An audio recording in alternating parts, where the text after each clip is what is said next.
Hignet's corner, beyond Bent. Janssen! And Blackburn Rovers are 18 minutes away from a Premiership return. As far as Stewart, just outside the penalty area, clips it central for David Dunn. David Dunn equalises! It just had to be! Dack's corner and it goes, Glance towards goal! And Rovers have taken the lead! And Charlie Mulgrew has scored his 14th of the season. It may well be the goal that sends Rovers back into the Championship.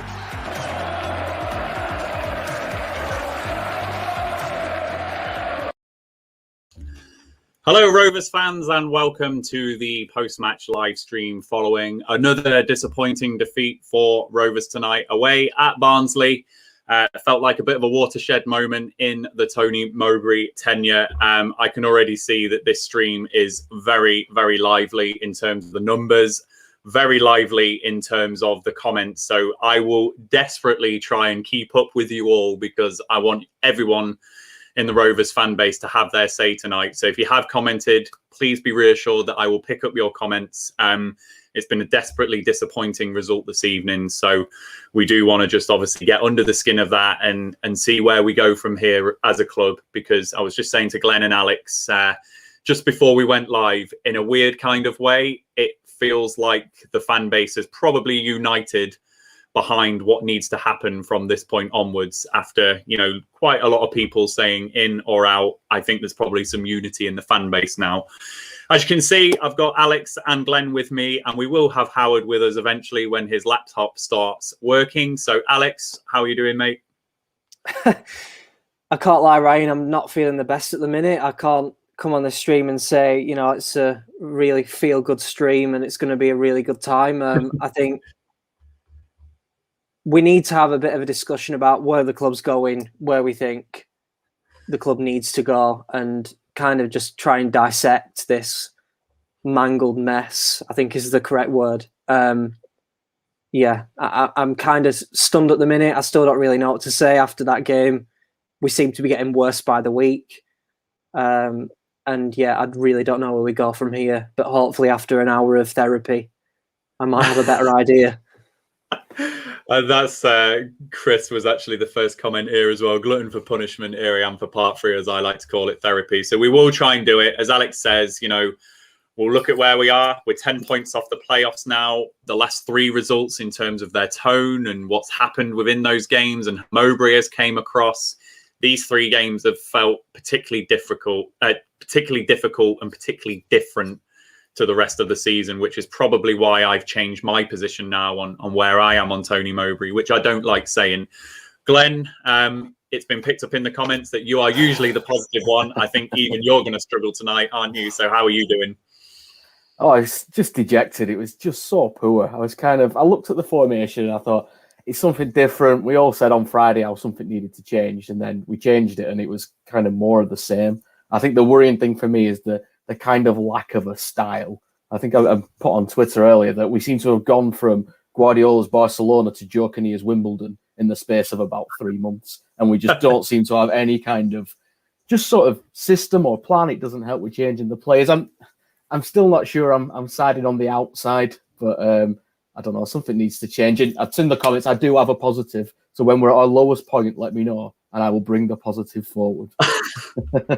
We'll rely on you for that one, absolutely. If you are joining us for the first time on a Rovers Chat live stream, welcome along. Please do get your comments into the comments box, as all our fans usually do. And as I say, I will try and keep up with them because I can see that they are absolutely flooding in. If you're not following us on YouTube, please hit that subscribe button. It's Rovers Chat on YouTube. And if you're not following us on Twitter, it is Rovers_chat on Twitter as well. Just a couple of things to bring everyone's attention to, though. If you do want to be part of the show tonight, please send a direct message to Rovers Chat, Rovers_chat. Send a DM and we'll get you on the show, just like a bit of a call-in. You can raise your points and whatever. So please do that. We've had a couple of fans do it before in the season. It would be great to get others on board and with us tonight as well. And for those of you that haven't seen, we have launched a Discord server over the last couple of days. It's starting to really grow and really take off with different channels, different discussion points. So have a look in the description box for this YouTube video, etc. And you can see how you're going to join that.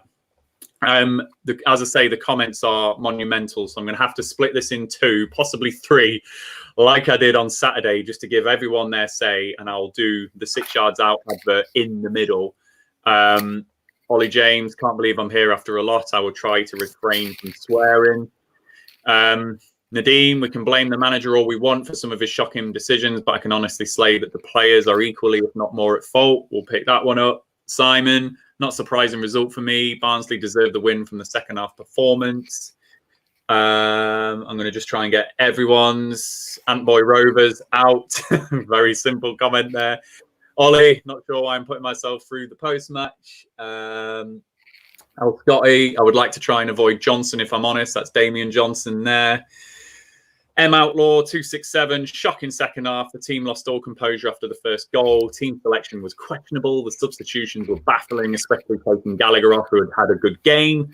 Absolutely agree with you, Outlaw, that that Gallagher had a very good game tonight. But I said it in the watch along as well that, you know, with how Gallagher's played this season, he shouldn't be getting man of the match for us. It should be other players getting man of the match and affecting games. So it shouldn't be him, but agree that he had a great game tonight. Who else have we got? I'm just going to go to different comments that we've had. Barry Fulton, give a call to Nigel Pearson. Daniel Seaward, get Gareth Ainsworth in. Harry Wilkin agreeing that Gallagher was the best player tonight. Michael Pearson, best Rovers player was Gallagher by a mile. FM Works, gutted. Nigel Pearson in for me. Chris Elsley, bring Sparky back. I'd love TM, but time to go. Jack Hamer, Eddie Howe, or Nigel Pearson. Remember all these names, guys, because we'll probably weigh that up a little bit tonight as well. Cal Hayworth, I'm part of the Mowbray out, but don't understand the talk of Ainsworth and Hughes. That's no step forward. Certainly, that is a really important next step. If this is a step that the club decides to take, Cal, the next manager is really critical, because I've said on these streams before, stuff like the contract situation, Adam Armstrong, I'm really fearful of this club falling off a cliff if we don't get the next few steps right. Contract, Mowbray, Armstrong. We need to give whoever the next manager is the best chance of success. So really, really critical next steps that we've got there. Barfly coach, it's got that eerie feeling around the club like the relegation season. Hopefully not as bad as that, but Barfly, I have picked up, you know, that change in the players, you know, chatting after the game, and Bradley Dack apparently, you know, doing things during the game as well that Jacob Crook from Lang Life picked up. So I agree with you, some really worrying undertones there. So I am going to go to the 6 yards out advert now. I'll come back to the comments and then we will get into the discussion. As I say, really want everyone to have their say tonight. So here's our sponsor message from 6yardsout.com. The Rovers Chat YouTube channel is proudly sponsored by 6yardsout.com. They've got retro football from every era with mugs, phone cases and much more. They also have plenty of Rovers goods, including apparel with the famous 94-95 season and this season's kit. Check them out using the link in the description below. And just like magic, you can see Howard appears on 6yardsout.com. There we go. His laptop is fixed. How you doing, Howard? You all right? Struggling, to be honest. That was a tough watch, and my laptop decided to give me a bit of grief as well, as to pile on the misery, but I managed to get in at last. So, yeah, I'm looking forward. It's been a while since I've done one of these.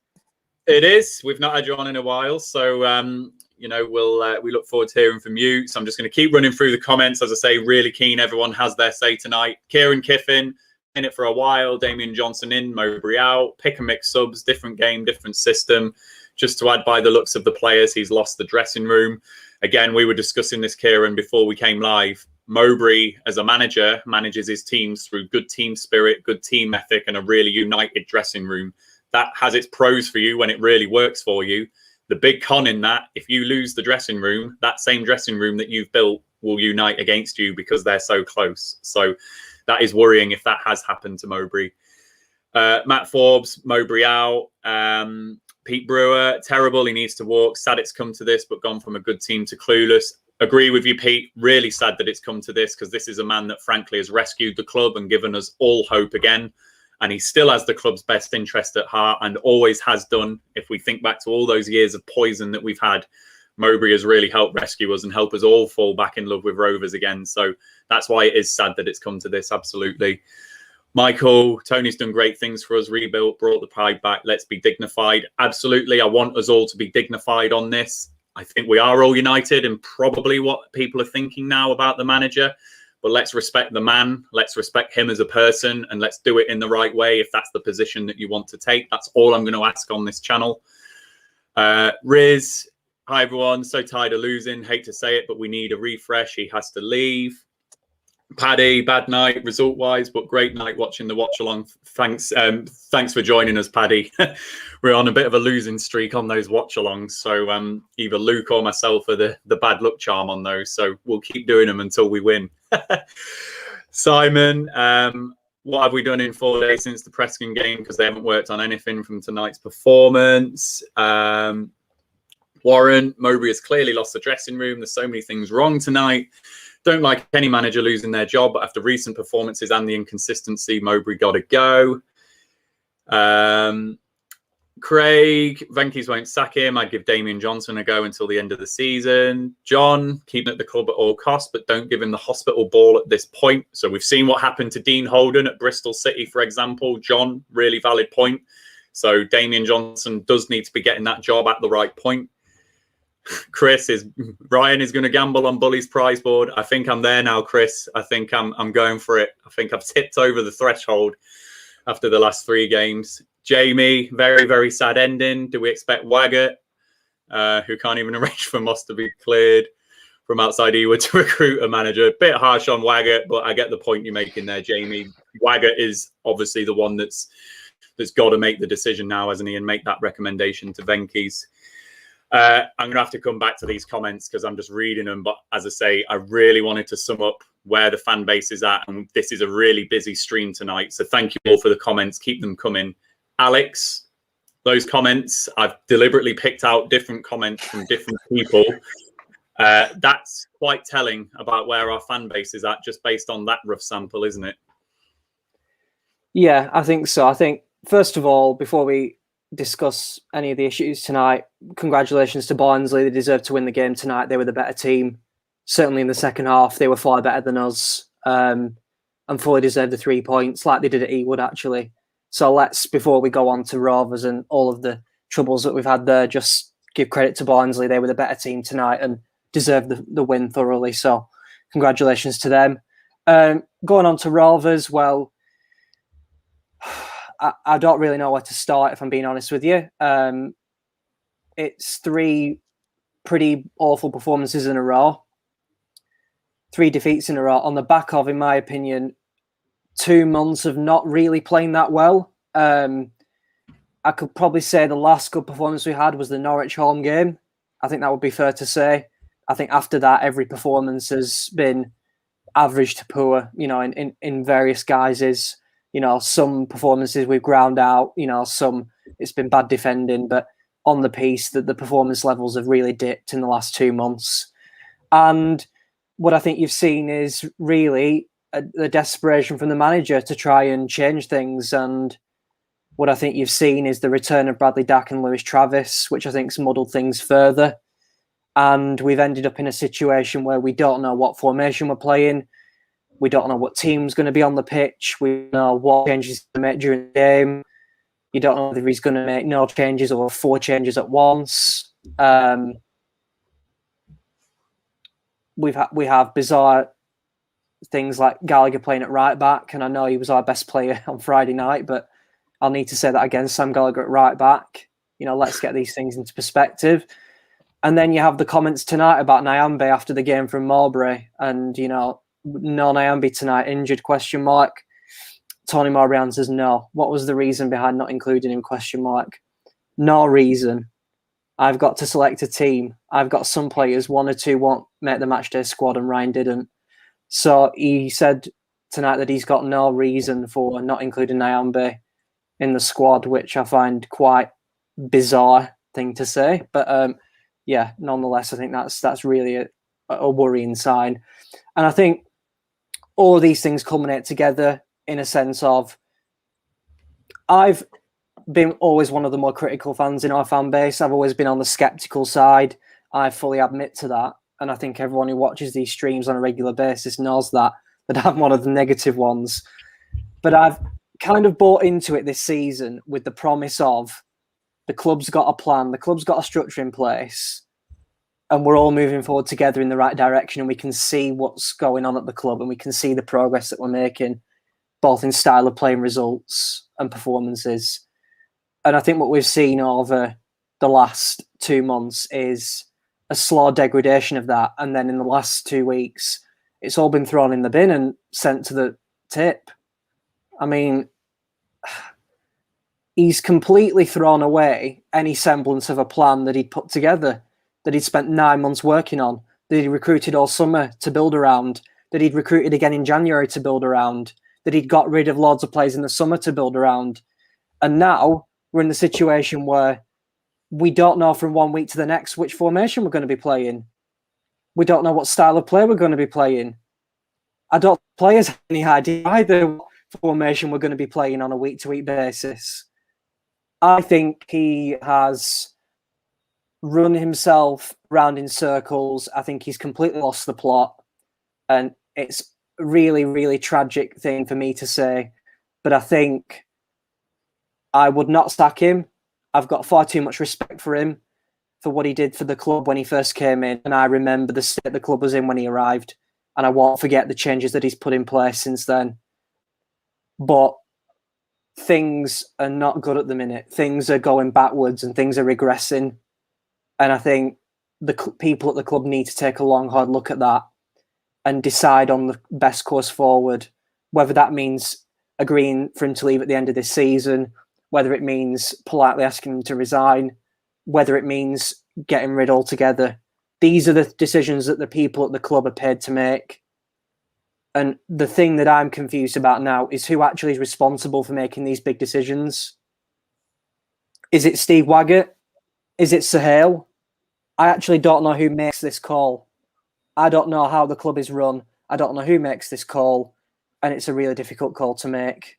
And I'll be honest with you, that was a really mangled answer going all over the place, but that's kind of how I feel at the minute. My head's a bit all over the place after watching the last 3 games. I really don't know where we go from here, and I think my answer kind of sums that up. And I'll defer to Glenn and Howard to say things that make much more sense than what I've said. I think what you've said, Alex, sums up a lot of the fan base, because there's a variety of emotions going on here, because at the core of all of this is the respect that we all have for this man and the rescue job that he's done on the club. But, you know, if we do have aspirations of promotion and things like that, unfortunately, there are now some key statistics which are going against him. And at this stage of the season, to be 10 points off the playoffs is a large gap. So that's another season where we're going to potentially be further away than we've ever been. So, you know, I think it is a variety of emotions there. Just on what you said about the club plan and everything that he's put in place and then ripping it up, I think that's why I've really shifted my position over these last 3 games, because I would much prefer it if this was a stubborn old mule of a manager that would stick into his formation, stick into his players and go, no, this is going to get me results. I'm sticking to it. But we're not seeing that. We're seeing a complete overcomplication game by game. I appreciate the sentiment of what he's tried to do today at Barnsley, you know, get some experienced heads in there and the likes of Benno and the likes of Downing and just try and solidify things up. But the way he's gone about it with, you know, ousting Ryan Nyambe in the way that he has and leaving players like Harvey Elliott and Ben Brereton on the bench, you know, it's just the way that he's done it today is just a concoction and a bit of a mess. And the last 3 games has really, you know, brought a lot of things into the crosshairs now. And we do have a decision point now in the season. And you're right, Alex, whoever does make the decisions at the club now needs to look at this and think, okay, what is the plan for Blackburn Rovers? Where do we want to go? Is mid-table what we're expecting this season? If so, we'll keep him on then. But is this really what we want? So the club now need to make those decisions, but they also need to be really mindful. We've said it before, this ain't just Mowbray we're talking about. We're on a knife edge with quite a few things in the club at the moment, and contracts, armour, all those things. We have to sort those things, and we need Waggett to be proactive on quite a few things now to stop us falling off a cliff. Glenn, before I come to you, I'm just going to go into the comments again, because as I say, it's really busy, so I'm going to have to just try and give everyone their say. I do apologise. Mark, I've been a fan of Tony Mowbray, but something wrong. Mowbray promised TM promised that if he felt he lost the players or couldn't take us any further, he would walk away as Venky's won't sack. I'd bring in Danny Cowley. So that's another name that we've had suggested there. Liam, has Waggett sacked Mowbray before at previous clubs? Might give us an indication if he has the bottle to sack his pal, inverted commas. I've got a feeling he walked from Coventry. Someone correct me in the comments, but I think he walked from that job. I'm just going to keep going to try and get different people. Fraser Kirky, always been a TM fan, but time is up. There is something not right in the dressing room. So the dressing room stuff being picked up again. Matty, do you think the negative comments from social media has an effect on the performance of the players? I think that's just a 21st century problem, that one, Matty. I think the players do look at it. They absolutely will, which is why on this channel, we've always tried to do things in a balanced way, because we're never just going to sit here and say, Gallagher's crap, Bennett's crap, or whatever. We're going to do things balanced, which I hope is what we're going to do tonight with talk about the manager, just weighing up the things and doing it in the right way. Incy plays, has to go, needs sacking ASAP. Elliott should be starting, absolute joke. He was on the bench and not until the 72nd minute, absolute joke. David Crossley, the one game we actually needed Tony to make a full raft of changes at the 60-minute mark, and he didn't, left it far too late. Barnsley started to get on top, our players looked tired and they scored. We absolutely picked up on that in the watch along, David, and it was quite ironic that happened. And I think it was Michael in the comments on the watch along said, get ready for the 60-minute Tony tombola, and it never happened, and Barnsley did it and changed their whole front three, and then they started making problems down that left-hand side for us. So again, this is what I'm talking about, the confused and kind of completely different plan of action that Mowbray's got now. Why go from changing everything to what we've seen today? It's just smacking of confusion at the moment, and it is worrying. Robert Adams, scared of where losing Armour would leave us for next season. Absolutely. Replacing a 20-goal striker is very difficult at any level, Robert, and we don't share our goals out well in the club. So vital that if we do sell him, we use that money wisely. Alex Forshaw, I think it showed our intentions by the fact that Barnsley had brought all their subs on before we brought any on. Yep, absolutely. Gareth, if TM goes, new manager must be an upgrade / step up. 𝐂𝐎𝐓 or Hughes, players will play for them. I think it was Luke who said that. Yeah, I think he saw Graham Souness in an airport or something, didn't you, Luke? If you're watching, Souness doesn't like the modern game and what players do in the modern game. So I'd be surprised if Souness came out of management. But Hughes is out there, isn't he? He's doing all the media work now, so he's definitely sniffing around for a job somewhere. I'm just going to try and get different people. Lewis picking up on the Nyambi quotes. We will pick those up, Lewis. John Ainsworth, Mowbray out, Mark Hughes in. The 4 years he was manager, I went to 2 FA Cups and we finished 6th in the Premier League. Surely we can pay him on a performance basis and he would attract better players. I think the Mark Hughes that would be manager now will certainly be different to the Mark Hughes that was manager then. And obviously we're in a different division as well, but certainly he's going to bring a different style and a different reputation, isn't he? And then Leap Year Man, would love to see someone like Eddie Howe if TM goes, but can't see it happening. I've caught up with a comment somehow. I don't know how I did it. So Glenn, I can finally come to you. Positivity, sum up your thoughts, sum up your feelings. Where are you on this whole debate? You know, how are you feeling about it? Or how was the game for you today? I've just thrown questions at you. Answer them out. I thought the game was dreadful. I'll start with that. It was pretty awful. I think that they're just instantly forgettable. And then the second half isn't forgettable for the wrong reasons. I think the change in formation I mentioned, I thought I was quite optimistic about that. But now I look at it, I can see why he's dropped Elliott and Rothwell and not played Dolan because of the pitch to a degree. You didn't get the best view of it on the red button on Sky in terms of how bad it was and the weather. But I think there was a degree of the quality of the pitch. Harvey Elliott's not going to be able to get on the ball and run at people like he normally does as a technical player.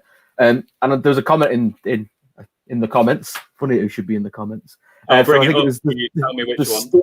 I think it was the Steve Ward about 3 minutes ago. And I completely agree with what he said. It was about the pitch. Mowbray's got a style that he's gone for, and it's what we were doing up until before Christmas. It was, we were playing well, passing football. We were getting beat, but we were the better team. And you looked at us, and like we mentioned before, you've got a style of play. You can see where we're going. We've got an intent. We're trying to get Armstrong in on the last player. And I just think I don't want to use the pitch as an excuse, but it is an excuse to a degree. The type of players that we've got trying to play that football isn't going to work. And tonight, I think Joe put in the comments his comments from the post match. You have got to resort to lumping it to a degree because of the pitch. But what frustrates me about that is everybody else isn't doing that, and they're playing on the same pitches. It's like everyone's got a plan B that they're happy to switch to. We seem to go from plan A to plan Z in the space of 2 games, and for me, that's a concern. It stinks of I can't get a result, I'll change everything like I'm playing Football Manager. I'll stick 3 at the back, that'll stop us conceding. I'll put the big man up front and launch it. And yeah, it didn't work tonight. Gallagher had a good game. He had one in the first half, I think, where if he gets a better touch on the ball, he's through on the keeper and he just gets away from him. But other than that, there was no clear-cut chances. I think Armstrong's goal late on, probably, I don't know. I think he'll be gone in the summer anyway, Armstrong now. I can't see him staying if we don't get playoffs, even if we do get playoffs. That's a worry. It's a lot of goals to replace. But then when Dak went out injured, we wondered where's the goals going to come from, and Armstrong stepped up, so you never know. In terms of Mowbray, I'm still not in the Mowbray out kind of side of the fence, and I think that's just purely down to respect as to where we were when he came in, what he's done for the club in terms of getting us back promoted. You look at Ipswich, you look at Sunderland, that's not an easy job to get out of that division, but he can't live on that merit for the entire of his time at the club. I mean, I mentioned just before we went live, perfect scenario for me would be if his contract was up this summer, give him till the end of the season and then kind of part ways. I do feel he deserves the respect of the Rovers fans, and I think maybe one way around that is, do we move him upstairs? Does he become a kind of director of football, sort of looking for new signings? He's obviously got an eye for a player, or at least he has with the scouts that we've got at the club. I just trying to find a dignified way. I did say all this kind of like 2 months ago, and then we went on a great run and we got back to kind of almost within touching distance. But it's just we seem to be coming back to the conversation a bit too frequently for my liking at the minute. In terms of the names that have been mentioned, never go back. I'd say that. I don't think Souness would come out of the TV studio now for health reasons. The game's moved on. Hughes, I loved Hughes at Rovers, but he's gone backwards in my eyes in terms of management style. I always said never give him money, and QPR gave him money, and look what happened there. City gave him money, and look what happened there. In terms of, I keep saying we can't sack him because there's nobody else out there, but then who saw Tony Mowbray coming? So you never know. Part of me worries that was kind of like a massive stroke of luck that we managed to find him and the job that he did. I don't know. I'm quite, yeah. My positive, I will finish on a positive anyway, is how much better does the blue and white shirt look with blue shorts? That's the only positive I can take from that game. The kit looks so much better with blue shorts, but it's a bad sign that's all I can come up with for a positive. That's it. It was pretty poor. It was, yeah. I felt sorry for putting the wife through it tonight. It wasn't kind to her. I'm having this as well. I'm doing all these watch-alongs and streams and ditching the family, and it's just like, come on, Rovers, give us something to actually make it all worthwhile, or shutting myself in this garage for bloody 2 or 3 hours a day or night. So I feel your pain there, Glenn. Howard, you've been sat there waiting for a long time. My apologies. I've been really keen for everyone to have their say tonight because, as I say, it's just felt like a really pivotal moment in the season where possibly the tide has now gone against Mowbray and possibly irretrievable unless something amazing happens. So how are you feeling after that game? How are you feeling about Mowbray? You know, what's your thoughts? Well, in terms of the game, I mean, it was one of the worst performances I can ever remember seeing, to be honest. It was absolutely awful. It all started wrong at quarter to 7 when the team news came out. It wasn't for me, that team. I think I would have hoped by mid-February in 2021 that we would have moved on from the likes of Elliot Bennett starting for us at this point. With no disrespect to Elliot Bennett, he's been brilliant for us, but at times, should I say. But I just don't think he's good enough at this point. And in terms of his comments with Nyambe, it just makes the decision even more baffling if he wasn't injured, because Nyambe is by far and away our best right back. He has to be starting. He'd be starting from pretty much most teams in this league, wouldn't he? And I mean, we're just basically throwing him away like we did David Raya. And it's just frustrating to see because it just seems like a complete mismanagement of a player that's so valuable to us, and we just don't seem arsed. And Yeah, and other things in terms of the team, I thought it's probably in hindsight, 'cause I didn't mind at the time, but Stuart Downing just seemed like an odd one today. I mean, I don't know why you'd play someone like Stuart Downing, who's kind of like that. The guy who controls the tempo, he knocks the ball around. He's someone that you always want on the ball, but yet we never got him on the ball, and we just knocked it past him every time. It just made him completely pointless. It would have probably made more sense for a Davenport, someone that can run around, maybe show that little bit of energy instead. But I think that's more in hindsight, 'cause I didn't really mind that at the time.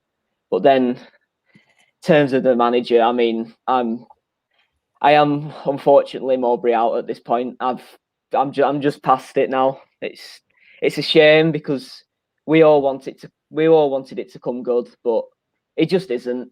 It's just going to be a complete cycle every year. We've seen this last year. We're seeing it again. Since Preston, maybe even since Norwich, I think the players have almost bought into their own hype a little bit. They've kind of, because the performances have been so poor since then, that I can't see any other reason why it would be. It's just, you think maybe like the Brereton injury sort of stifled the attack. It maybe meant that we had to change. Then Bradley Dack coming in meant that the formation got changed constantly. So he just kept getting it wrong, and we could never get that thing right. And he just still isn't. Because, I mean, in terms of Tony Mowbray, he kind of hung his hat previously on Lewis Travis and Bradley Dack coming back in October, November, when we weren't quite getting the results that we needed. And now that we've come back, it's kind of like he's not actually thought how he's actually going to use Dack. Because since he has come back, he's played in about 17 different formations and in about 5 different positions. And for someone of his quality, it's just not right, is it? He's someone that you build your team around in this league, and we just don't know how to use him, and it completely falls on the manager in my eyes. And unfortunately, I do think it is time for a change. Whether that's at the end of the season, I think probably about right. It just seems a bit pointless now, really. Kind of reevaluate everything, see where we are with the contract situation, and see who's available, who's right for this club. I mean, we throw around names. I think throwing around names is completely pointless, to be honest, because, I mean, you look at some of the managers that have got jobs in this league recently. The manager today, Ishmael at Barnsley, and you've got the Farker at Norwich. You've got even Thomas Frank to an extent, who have just weren't sort of who you would have expected to get them type of jobs, and they've exceeded any expectation that they had. As Reading as well, they're just instant. You don't know with these things, do you? That's for the job for the board to do, really. So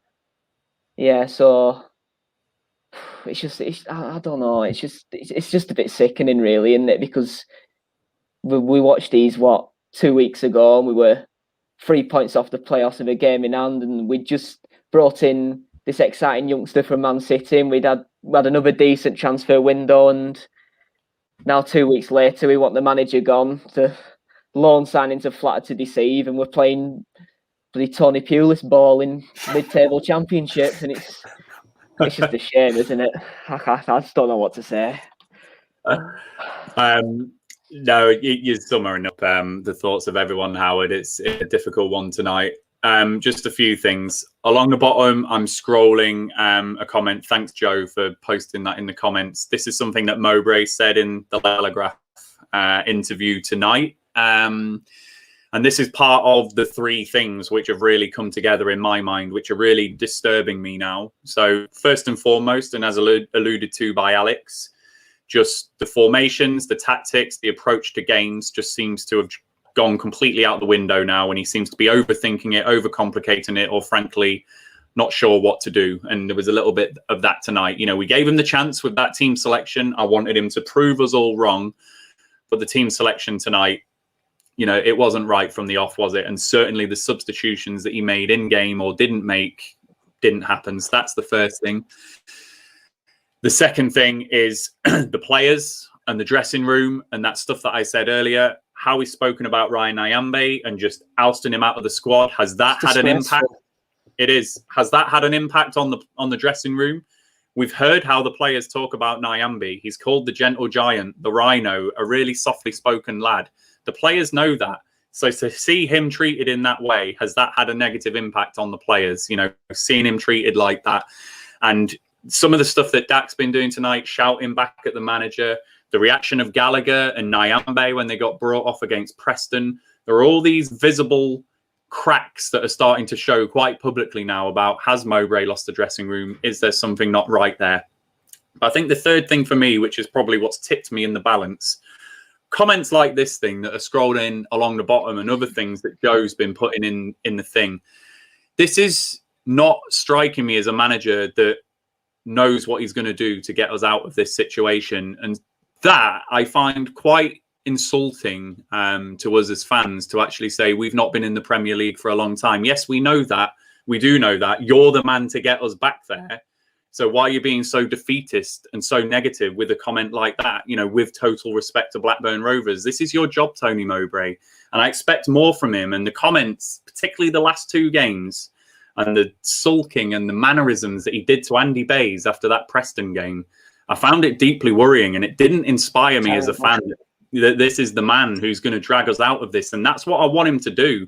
So those three things have really collided together now to really meet me in this position of, I think the time for a change is now, in terms of all those three things that I've said, plus the table not lying. And just to pick up Lee Fern's comment here, Lee, I think you're a Barnsley fan. You know, let's just be clear, you know, the Rovers fan reaction tonight is nothing to do with the fact that we disrespect Barnsley or think you're a small club. You can check out the video I did last night where I actually think Barnsley are a very underrated side. And you know, you play that really good high pressing game. You've got a good plan off the pitch. You've got a good young squad. Exactly the type of stuff that Rovers at some point were this season. So you are absolutely there on merit and you absolutely deserve to be in the Championship. So we're not reacting in this way because we've lost to Barnsley. Hats off to you. You deserve the result tonight. This is just a bit more fundamental about the manager and is he the right person to take us to the level that we need to go.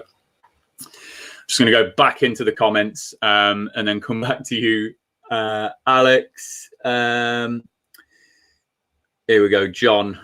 Is it significant that there haven't been any? Is it significant that there haven't been any significant player interviews on Rovers Interview in recent weeks? 2 weeks since the last 𝐂𝐻𝐿𝐄. That's interesting. I hadn't picked on that or picked up on that one. Simon, nailed the club feeling from all the lads on the panel. Thank you, Simon. Chris, the last 4 seasons in February, we've only got 24 points. Now, I hadn't realised that. Something we have discussed on the panel is the training methods, some of the injuries that we've had, the high intensity pressing that we're trying to do, things like that. You know, is there something in this that is this really high intense game or how we're training or whatever leading to this drop off in February? That's a really interesting one, Chris, and someone with a better brain than me will be able to figure that one out, I'm sure. Tubster, as fans, we should be able to name our best team. I think you four would not agree on it. Neither can TM. 100% agree with you on that, Tubster, particularly defensively. And I've said it on these streams and we'll have the sides that get promoted out of this division. You can name their side, particularly the defence. They've got that settled defence that you build from. And we've just not done that this season. And in recent weeks, we can't even name the midfield and strike force, can we? So absolutely agree with you on that one. Dan from Rovers Chat, don't think he's lost the dressing room. I think it's just frustration of not playing well and lack of confidence, confusion over tactics maybe as well. I think there's definitely confusion there, Dan. And I think it links back to what Alex was saying. If the players have been invested in this plan from pre-season right through, getting all the plaudits in August and September when we're getting loads of goals, then all of a sudden there's a complete shift. You're thinking, okay, what's going on? So I think that confusion might be there as well. And possibly that's why it's led to that Bradley Dack reaction today as well. What else have we got here? Ben, I think the comments from TM tonight are worse than the result. Absolutely. Andy, don't think he's lost the dressing room, by the way. I think there's a lot of frustration and also a lack of confidence. Yeah, I hope he's not lost the dressing room, Andy. I really hope he hasn't. I just think there's visible cracks there showing now public. It's the public stuff. It's the things that we are seeing on TV now. It's the things that we've seen after the game, the players doing that and talking to each other. It's that Bradley Dack stuff. It's that public stuff. So I really hope he's not lost the dressing room. And I hope it is just the confusion with tactics, the frustration with tactics, and the lack of confidence. So I hope that that's true. FM works. We can't keep we can't keep seeing TM with no in-game motivation, crazy tactical substitutions, and broken record post-match interviews. The club and its individual player abilities should be in a better position. So, Alex, let me just come to you on that one, actually, just as a little discussion point. Is the club underachieving now in terms of where we should be with the squad we've got, how settled it is off the pitch and things like that? You know, linking into that comment there. Well, what I would say to everyone watching tonight who's talking about, you know, maybe, you know, let's a slow build, let's build for next season. Do you think Adam Armstrong's going to be here next season? And do you think we'll be able to plug that gap in the number of goals that he's scored? Do you think Harvey Elliott will be here next season? So if you take 2 players away, I don't think there's any chance we can bridge that gap over the summer with recruitment. So de facto, we're going to be worse off going into next season. That's why this season was such a crucial season. And we talked about it so extensively earlier on in the season, how crucial this year was. You know, the number of contracts not signed. And so the club is in a state of flux at the minute. It's in a state of squad turnover. We don't know. We don't have a clue what the squad's going to look like in August of next season. We don't know who's going to be in the dugout. And I think to round it all off for me, you know, I've just seen the comments. I've seen the post-match interview in full tonight. And that has tipped me over the edge, I have to say. That has made me go from wanting the manager to walk away politely to, unfortunately, the manager needing to lose his job, because you can't come out and disparage one of our best young players and give no reason for not having him in the squad, to then disparage the club that you manage and insult all of us as a result of that. To say that you don't have any system or tactics before the Preston game, and then after this game, to say that we were playing to adapt to Barnsley's style of play. All of those 4 things, to me, are deeply concerning and show that the manager has got no plan, has got no direction to steer us out of this mess. And unfortunately, we've got now, you know, it's taken a long time for us all to come to this realisation, but we've got a person driving the ship, captaining the ship, who doesn't really have a clue where they're going. They're lost. And someone else needs to stand up, grab the mantle and take charge, because this club, I'm sorry, is now in a state of regression. You look at where we were this time last season, we've not progressed. You know, we can say all we want, we're further from the playoffs than we were this time last season. And I think the management of Ryan Nyambe in particular, and then the post-match comments today demeaning the club that we all support and that we all put a lot of money in and time and effort and emotion to support. The fact that he's disparaged the club tonight and tried to go into survival mode, I'm sorry, but that is just unacceptable for me. And that to me is where the road ends. When you start going into things about disparaging the club and you start lowering the expectations to try and protect yourself, you know, by saying, well, you need to get 75 points for the playoffs and we're aiming for around 70. So were we aiming to not get in the playoffs? I don't really understand that either. So all of these things are a manager in utter survival mode, trying to cling on to his job. And I'm afraid to say that when that time comes, you know, it's difficult and the tough decision has to be made. And yeah, that really deserves an apology tonight. I'm really, really upset that a manager that we all have great respect for chose to disrespect the club tonight. I'm really, really upset about that. Yeah, the comments, as I say, over the last 2 games are the thing that's really disappointed me. Is the words you just used there, Alex, grabbing the mantle. That's what we want Tony Mowbray to do now. Teams have bad runs of form. We know that. We're not wanting to win every game, but I just want to see something in those post-match interviews that show I'm the man for the job. I'm going to help the players through it. I've got a plan. And none of that is coming through in how he's talking after the games. And that's really, really bothering me and worrying me with how he's talking at the moment. And I don't want him to be a broken man or a defeated man. He needs to be the one to lift those players. So, you know, I agree with what you said there, Alex. And just touching on something you said about why we can't just look to next season. just as you were talking, just Googled Blackburn Rovers top goal scorers this season. Adam Armstrong, 20 goals. Your next one is Harvey Elliott on 4 goals, who goes back next season. And neither Sam will be here Gallagher- next season. Neither will be here next season. Let's get it right. Exactly. Sam Gallagher on 4. Joe Rothwell on 3. We've got uncertainty about him at the moment. So we have to be thinking about next season now. At this point in the season, 10 points off the playoffs, looking very unlikely that we're going to make it. We have to plan now. And is the manager the one that we're backing to do that? And the club need to start making the decisions. Else we are going to have what happened after 14-15. And we're going to bleed players out. We're going to lose players. And before you know it, you've got these free transfers from the Championship playing at left mid, right back, up front, whoever. And that's the type of squad that we'll end up having. So that's my fear. That's my real big fear about all of this. Glenn, I'm just going to come to you just to go back to the game a little bit. Said at the start, this could have gone one or two ways for Mowbray tonight. He could have gone in a blaze of glory, or he could have, absolutely sank like a lead balloon with the team selection. And sadly, it was the latter.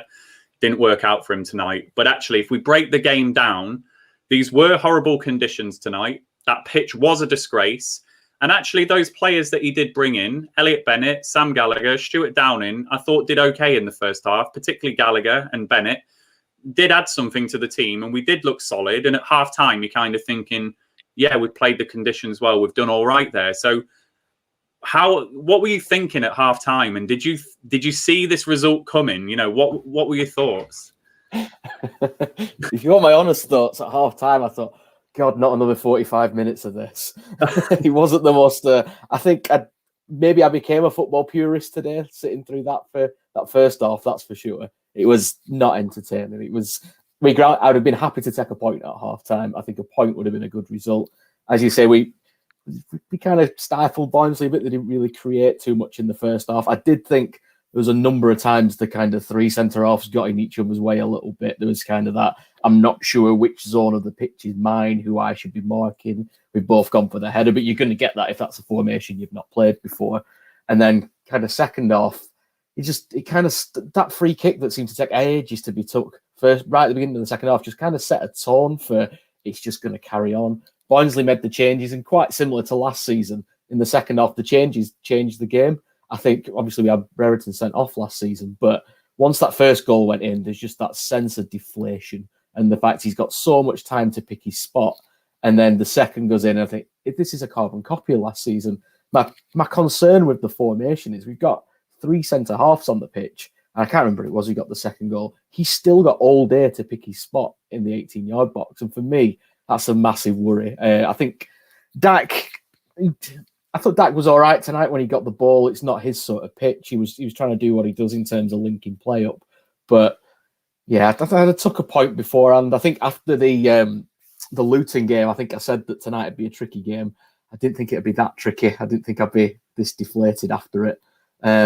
They're a good side, Barnsley. I know I watched On the Other Side last night, and you kind of echo what I'm saying, right? They are a very good team. They've got a plan throughout the club, and they kind of stick to that plan. I think we've been too quick to, like I think we said on Friday, Mowbray's counteracted the opposition. So instead of thinking, right, this is how we want to play, this is how we'll win, he's looked at it and said, how can we not lose this game? How can we not be sucker punched by Barnsley? And it's none of the top teams do that. I think there's only Jose Mourinho gets away with doing that, and deep down, he's got a better plan in terms of when he was at Inter, letting the opposition having the ball because he knows they can beat him on the break.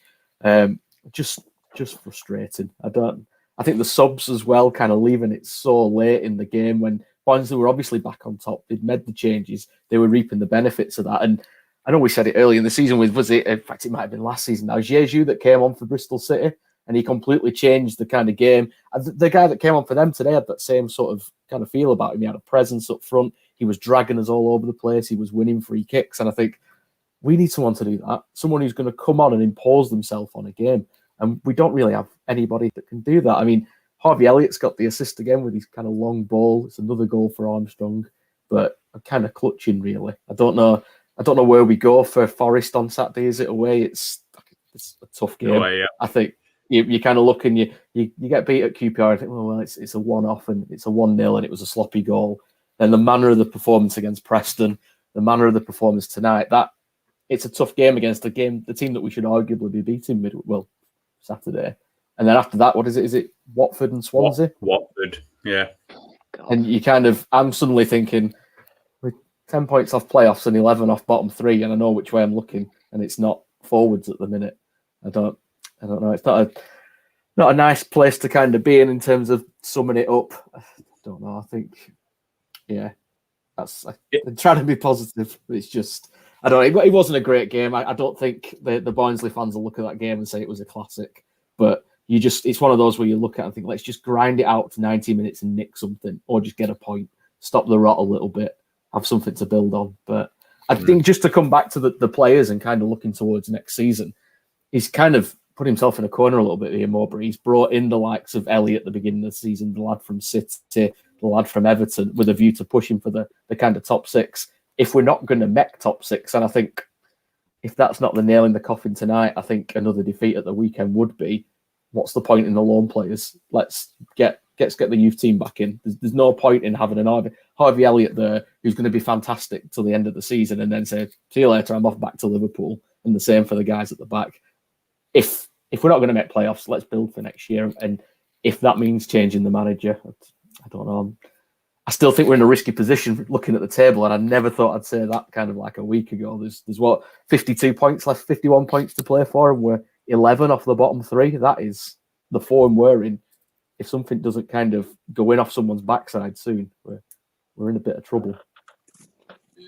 Just to touch on a couple of things that you said there, Glenn. So next fixtures, Nottingham Forest away, Watford at home. We know our record against the sides above us this season. Then Coventry at home, which on paper looks like the easier of the fixtures. But then you're into Reading away, Millwall away, Swansea at home, Brentford at home.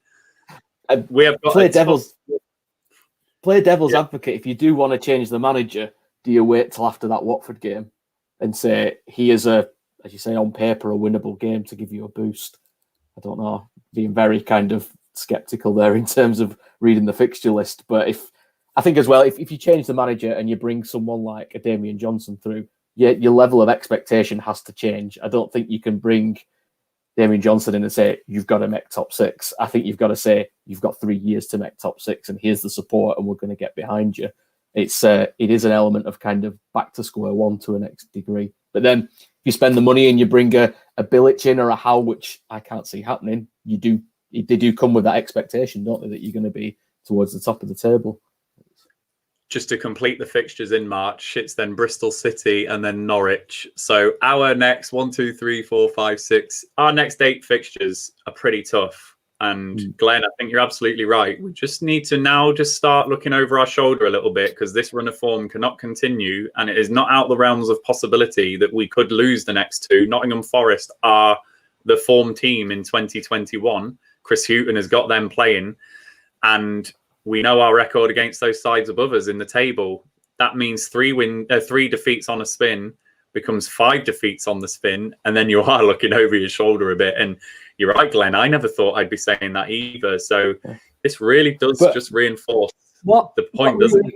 What really worries me is that the club has a tendency, when a manager has passed its sell-by date, to use the manager as a human shield for as long as it's convenient and then put them in the bin. And my big worry is that the club are looking at the fixture list upcoming and seeing the noise down the tracks and thinking that they'll use Mowbray as a human shield until all of those fixtures have gone, and then dispose. But that's a really, really worrying run of games, I have to say. And Glenn, rather than cheering me up, you just made me even more miserable. But sorry, it would be classic Tony Mowbray to go win 4 out of the next 5 now. Be absolutely dreadful. People calling for his head. And then all of a sudden we'll go nick a 1-0 at Forest. We'll thump Watford at home or something, and something will go our way. It would not surprise me if we went on a run and won 4 of the next 6 or something like that. And all of a sudden it's, hey, playoffs are back on again. It's just, it's a nightmare. You're kind of high one week, low the next week. There's never any middle ground of we're doing well this season. I think now we're eyeballing these fixtures and we are looking at the gap to the playoffs. I think we now need to be realistic and actually just not be, complacent about the fact that we couldn't get dragged into something below. When I'm looking at those 8 fixtures, that's going to be tough to get a decent haul of points there. And you only have to look at Forest and Derby and the way that they're picking up. If teams start getting form below us, we do just need to be careful. So I think we've had a real slap around the face tonight with how the game's gone. Not just our feelings towards Tony Mowbray, but actually we've been slapped around the face. We're not going to make playoffs most likely. So now let's bloody stay in this division and not get sucked into a relegation battle. We absolutely need to make sure, because that is a tough There's always one team that plummets, and we don't want to be that team that plummets. Yeah. How bad is it? How bad is it that we're even having this discussion? You know, this is a club that we've all been thinking about, that's going in the right direction, that the plan in place, that, you know, we're making progress and that we're aiming for the top 6 in the Premier League. And we're here in the middle of February discussing a potential relegation battle. You know, this is just, it kind of sums up the state that we're in at the minute. And it really is a sad state of affairs that we're discussing this. And it's right. You have to discuss it. You look at the fixtures we've got coming up and you look at the form we're in and you look at the performances over the last 2 months. You do have to discuss this, you know, and it really is a concern. And I just think that the fact that we're even talking about this on this live stream tonight gives you a level of indication of where we're at the minute, you know, and it's not good. And just to pick up Scott Taylor, you know, we ain't going down, no chance. Absolutely. I don't think we're going to go down, Scott. And I'm not saying we're going to be in a relegation battle. I'm just saying we now have a slap around the face with recent form and the fixtures coming up that we just need to be careful. And we now need to start getting some results. And that could be with this manager or it could be without this manager. Again, this is now the decision that the club needs to make. Howard, you've been sat there really patiently. I'm really sorry. We've been chatting about it and everything. The Barnsley game tonight, I talked them up on the other side with Andy last night. I've said they're an underrated side. I wasn't necessarily expecting us to win tonight. But again, it's just the manner of the defeat tonight, isn't it? That we've done all that hard work at half-time. And then that second half really was just a horror show in terms of not reacting with the substitutions, the lack of reaction when we went 1-0 down, and then just that inevitability of the only team that's going to get the second goal is Barnsley. So that's another worrying trait in this club, isn't it? That we're fearing these things happening over and over and over again. And, you know, how are you feeling going into that second half? Yeah, and after watching the first half, that poor, the only thing you can hope is that the manager takes them in, just says, look, that wasn't good enough. I'll make a change the system, whatever that is, and just try and make something happen. But he just kind of just seemed to just not care. It's like he just left it just to let it all pan out. I mean, it just seemed obvious to me that they were going to score at some stage. You could see them getting in behind. The ball was falling into them about the 10, 12 yards out, and they were just getting blocked. And you could just tell that chance was coming. And we were just, I mean, the only thing that were happening for us is Lenny and Douglas were hoofing the ball up, and it was just going straight to their goalie every time. He just wasn't, I don't know what the word is, he wasn't kind of just on his heels. He just kind of just left it to be, when usually he's kind of rash of his subs. He's just like, right, 3 strikers, here we go. Let's just hope these work. And today he didn't do that when it probably would have made more sense for him to. Like, I'm sorry, but Ben Brereton is another one that was injured, and Mowbray mentioned how big of a loss it was at the time. And then now that he's come back, he's getting cameos like he did in his first season here, after giving 2-minute games, when before his injury, you could argue he was probably one of the most pivotal players in our squad, and he's not even getting the sniff. I mean, it's scandalous, really, that since Brereton's come back, that front three that was so pivotal to how we played, where we were in the league, just everything about our identity is just not seem to just be bothered about. And again, I think the reason why I put that down is because of Bradley Dack. I think because of Dack coming back, he's a little bit more worried to be that almost forward thinking. He's kind of worried about what's behind him a little bit, I feel. And with no sort of nothing on Bradley Dack, I mean, he's nothing short of brilliant, but I genuinely think our best team at the moment doesn't have Bradley Dack in it. And it feels absolutely bonkers to say that. But I mean, his best games for us since he's come back have been off the bench, I'd say. like Birmingham. I can think there was one around that time as well. I can't think of it off the top of my head. But that's just not right. With how long he's been out, with the change of system, and when Bradley Dack signed his contract as well, he said one of the main reasons why he wanted to stay was because of the new system and how that was a system you had to play to get promoted. Since he's come back, it's disappeared. Like, we might as well have just had Danny Graham up front with where we're playing. It's just weird, isn't it? I just can't get my thinking around it. It just seems like someone who's just lost the plot, really. I don't know how any other way to put it other than that. And it's if you'd have told me this in November when everything seemed so positive and so like we were making progress, if you will, I'd have probably laughed at you. But here we are in February again, just wanting the season to end, looking forward to next season, just like we did last season, just like we did the season before that, just like we did in 14-15 and 13-14.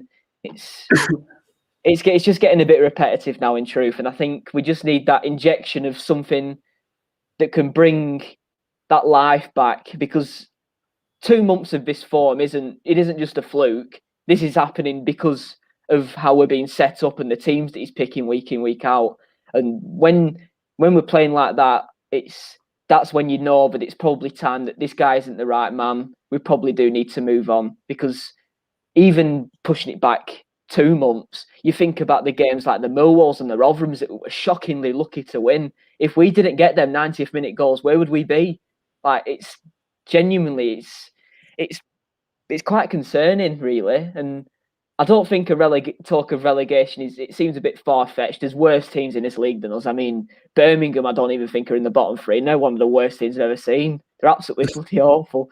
And when there's no way we're finished below teams like Rotherham and Wycombe and Sheffield Wednesday and Coventry and Birmingham and all them.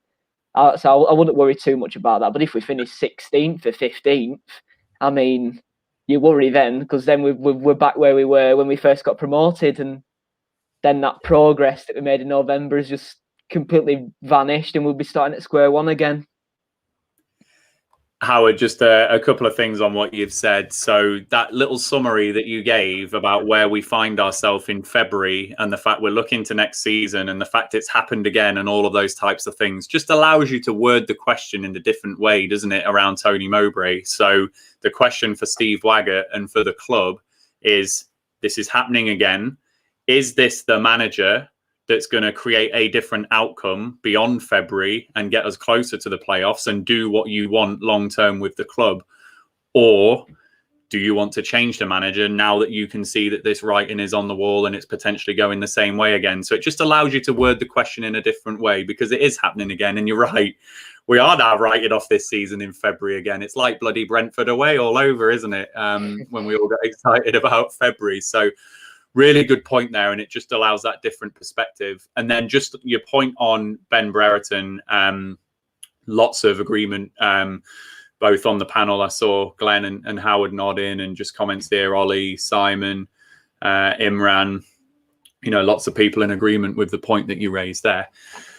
We'll end the stream fairly shortly, guys. I'm really sorry. We were meant to do a good job of doing group therapy, cheering you all up, but actually we've just convinced we need to be careful. We're not going to get sucked into a relegation battle. So I am sorry that the conversation has taken that direction, everybody. But I think we've been given a real dose of reality tonight. And as I say, that slap around the face, that real assessment of where we are at as a club. And now the table is not lying in terms of where we find ourselves. 10 points off the playoffs, 11 points above the relegation zone. We are in that real kind of mediocrity state of the season now, and the view is probably that we're not going to make playoffs, probably not going to get sucked into a relegation battle, but the next 8 games are really tough. So the question for the club is, what next? Do we see the season out? Do you start thinking, these are fundamental questions now, real tough questions. So I'll just go around the panel before we finish off. So Alex, with where we're at now, with the parameters that we're dealing with, the cash flow in the club, where we're at in the season, the next 8 fixtures, all of these different things, realistically, what should Steve Waggett and the club now be doing? What should we be doing? The club can't afford not to sack him, because they need to get promoted this season. And a last bit of dice, it probably won't work because we're so far off the top 6 at this point. You know, he would have to go and be paid off, and unless you could persuade him to resign, which I think is quite unlikely with more than 12 months left in his contract. You know, I wouldn't resign personally, but so, you know, the club can't afford not to sack him, in my opinion, at this point, with the comments, in light of tonight's comments and in light of the fact of the squad situation and the fact that Armstrong and Elliott won't be here next season in all likelihood means to me that this is probably our best shot, and we need to, in the last 17 games, roll the dice, and we may come to regret it, but in my opinion, it's really the best chance we'll have. And so, regretfully, I wouldn't be the person to make the call. I wouldn't be the person to deliver the letter of delivering the news. I don't think I'd be keen on doing that myself. But if it was my decision to make, that very, very regretfully, it will be the end for me. I'm really sorry to say that. Glenn, as I say, with all of those realistic parameters and the actualities of how football and the business operates, you know, what do you think the club should be doing at this moment, and what should we be doing as fans? I don't know. It's a catch-22, isn't it? I think if you want to sack the manager, you're going to have to pay him off. Does that then limit who you can bring in terms of how much you can spend on a new manager, in terms of improving on Mowbray, in terms of wages? I mean, we've been very kind of stingy in the transfer market in terms of peanuts to other clubs of whether we'll pay it or not. So are we going to pay off Mowbray and then chuck a load of money at another manager? I can't see it. I think it screams a little bit of the Boyer-Lambert kind of scenario, obviously a little bit later in the season. And at the time, I thought that was a bit of a gamble to go for promotion that didn't really pay off. Do we then start that spiral again? I don't know. It's a very fine line, isn't it, between kind of, yeah, do you gamble and change it and it works and you go up and it's the best decision ever made? You gamble, nobody can't get anybody in that's of any kind of stature. You kind of go the other way.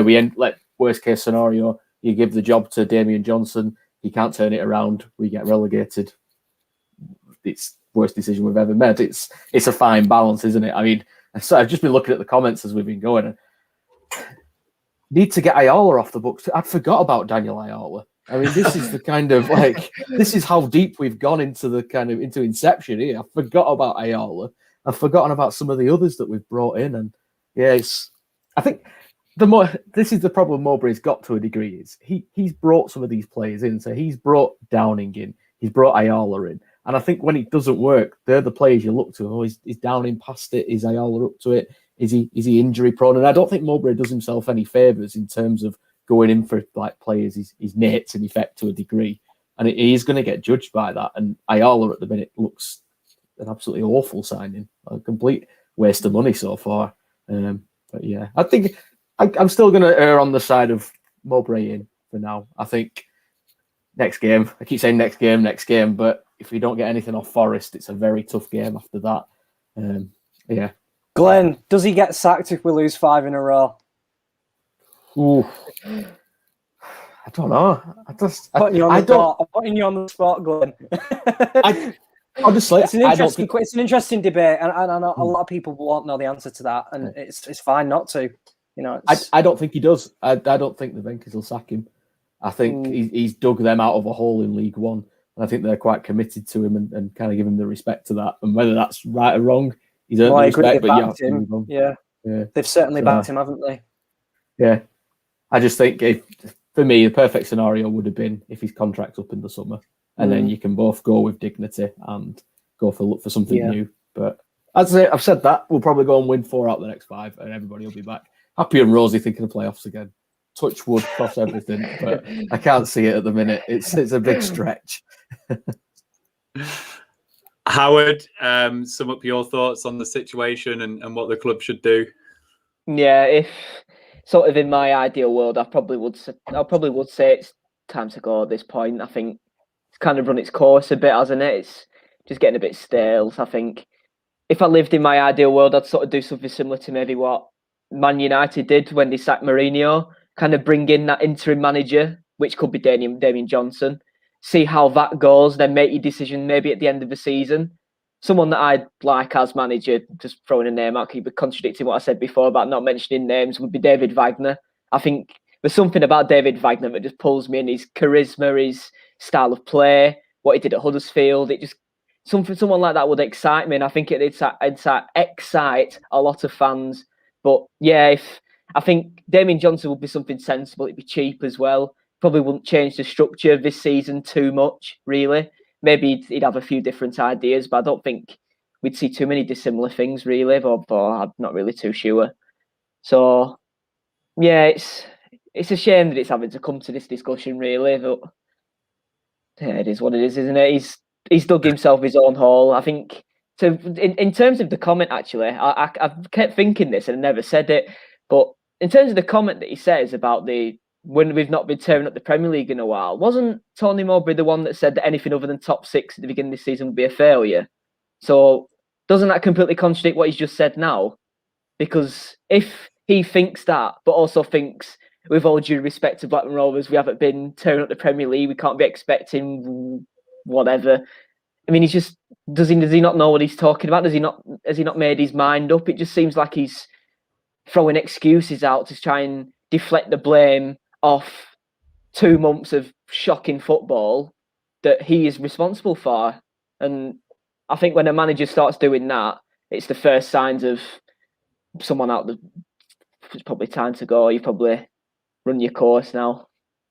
And I think those comments that you said about the top 6 and just this complete change of position from Mowbray over the last 2 games in particular, and what he's doing in the post-match press, absolutely, Howard. You know, these are the standards that he set himself for the season. He can't just move the goalpost on his own. And, you know, in response to Alex's question, if you lose 5 games on the bounce and you're assessing yourself about making top 6, and it will be absolutely dead and buried at that point, again, that becomes the decision for Steve Wagger. This is the target that's been set. I'm sure that Venky's have plugged in this money the way that they have on the basis that we get closer to the top 6. So are they happy about that? So I think absolutely he needs to be judged on his own standards. And that's what's really wound me up with these comments in the last couple of days. It's just defeatist, and it's moving the goalposts, and it's just totally against what he's been saying for the whole season. And that's what's winding me up a lot.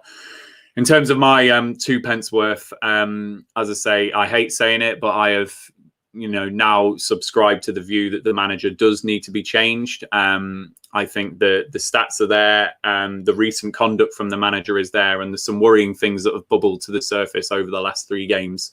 But there is absolutely an element of timing about all of this, and making sure that if it is done, it's done at the right time.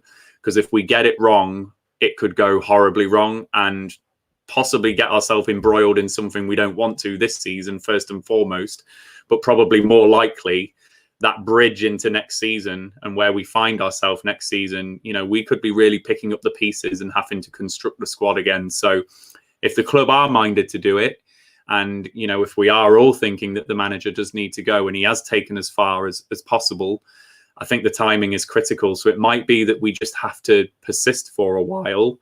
We could probably still have the view that the manager's taken us as far as he can, but I think there are still those external factors and still those things that worry me that need sorting before we hit that button.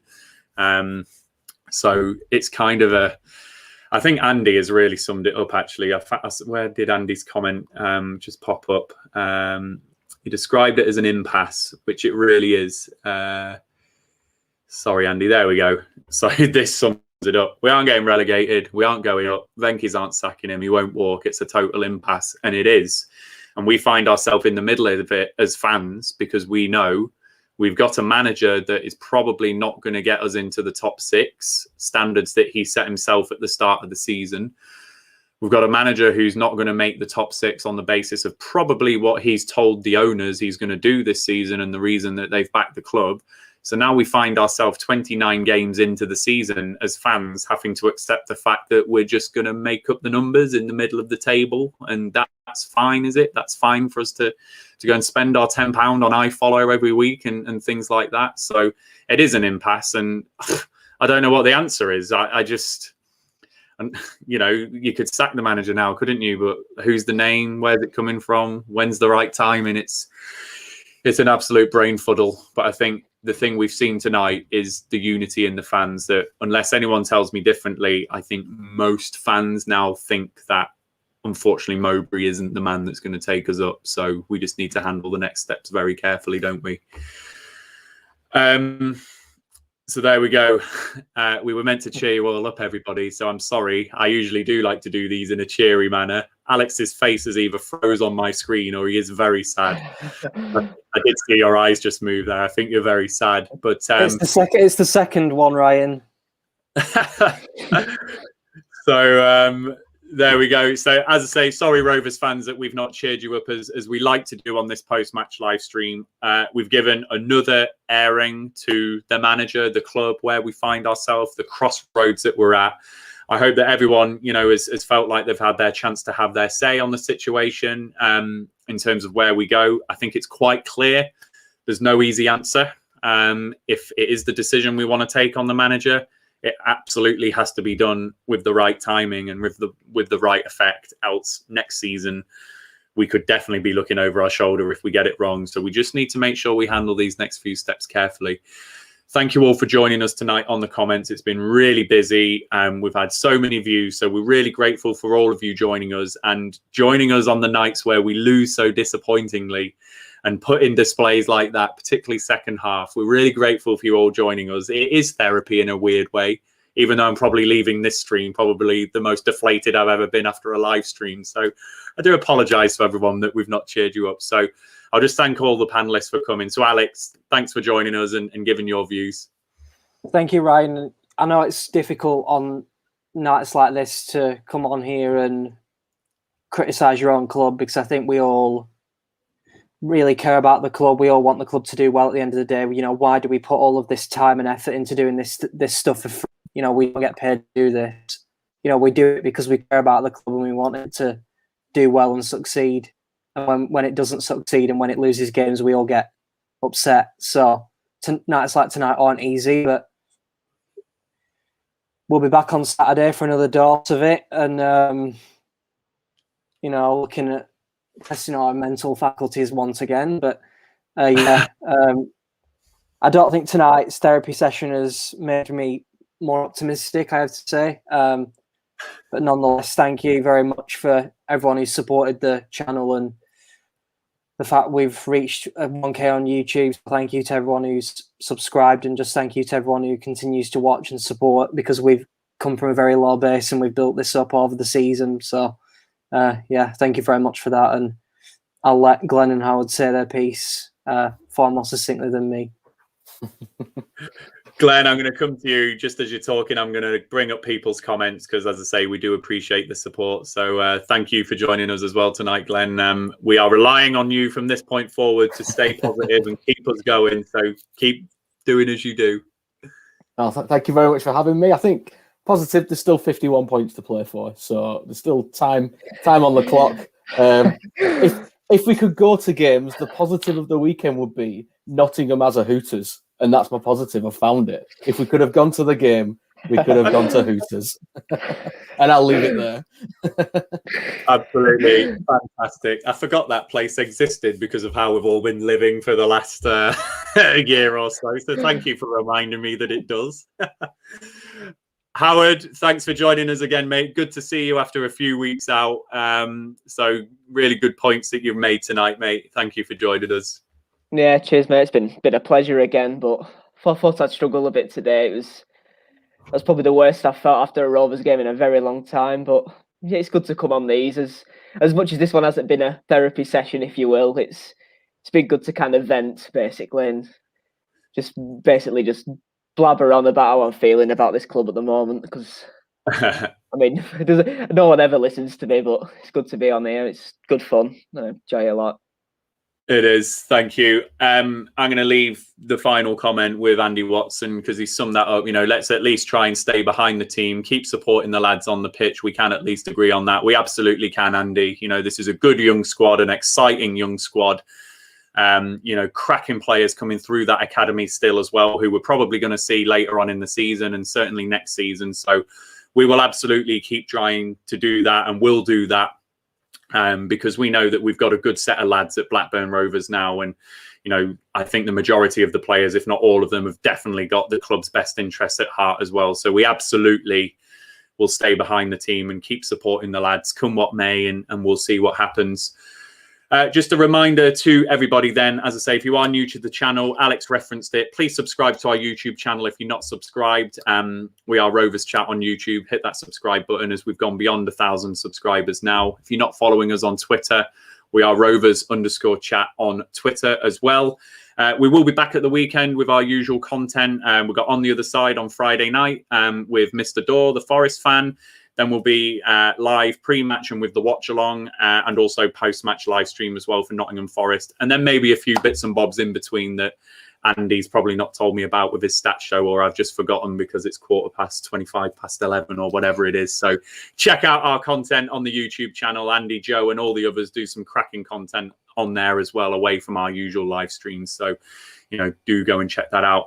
So that's enough of my ramblings. It's going to be bedtime. This was all a weird nightmare. We're going to wake up tomorrow feeling like Glenn. We're going to look outside, even when it's raining, and see the positivity in our day. Be like Glenn, everybody. We'll get through this. We'll see those wins. Alex is pointing down at Glenn. Everyone be like Glenn. It'll all be sunshine and smiles. And hey, we might even see a win on the watch along, which would be absolutely fantastic. So I'll leave everyone, as we usually do, with our very kind sponsor message from 𝐂𝐎𝐿𝐻𝑒𝐻𝑒𝐿𝑒. Enjoy the rest of your evening or whatever you're up to at the moment, and we will see you again at the weekend. Thanks, everyone.